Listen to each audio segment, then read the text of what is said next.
So today's question is all about hiring a paint contractor. It's a little bit of a longer question, but we'll go through the whole thing.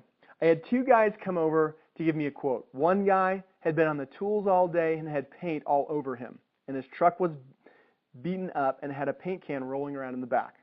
The second guy showed up, and it looked like he hadn't touched a paintbrush in years. He was driving a Lexus and did the whole quote on his iPad. Both quotes came in about the same price. Should I go with the first guy because I know it will be him that I will get out and he seems like he needs the money?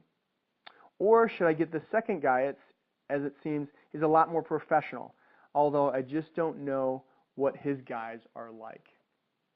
Well, we are going to be more like the second guy. I'm going to show up like this, not having paint all over me, and I'm going to do a quote on an iPad, and you're going to get one of our teams of folks. The first guy in this scenario is the typical house painter. And what I'm going to say about that guy is those guys tend to be a little bit less organized. And so communication is typically going to be a little bit more of a problem because that's the guy that you call to set the appointment. That's the guy that you call when you have any questions moving forward. That's the guy when you have problems down the road. And so my question is, how easy is it going to be to get that guy to come back to your house if you have problems? And what happens if that guy gets sick because he's the guy? If you have a smaller paint project, maybe you've just got 1 or 2 rooms, that guy is probably going to be just fine. But I would always test a guy like that on a really small project just to see, how it would be to work with him.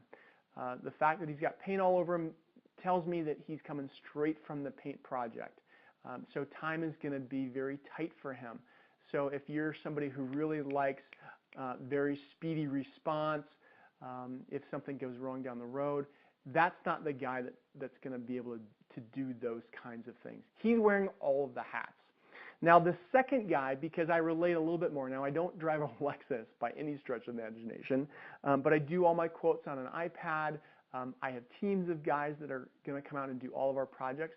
Some of the advantages that we have over the first guy is that we can move schedules around a little bit easier as our schedule changes and fluxes.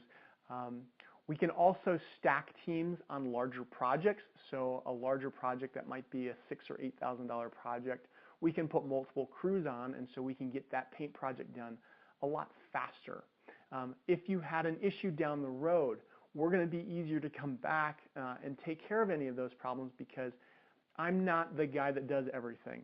I come out and give you an estimate, going to figure out any of your problems. I have a project manager that manages our teams, and he's the one that if we do have a problem, he's going to be able to come back, and typically he can come back the next day after you've called our office. So there's some advantages of going with a larger company, but not necessarily will you always get all of those advantages with a larger company.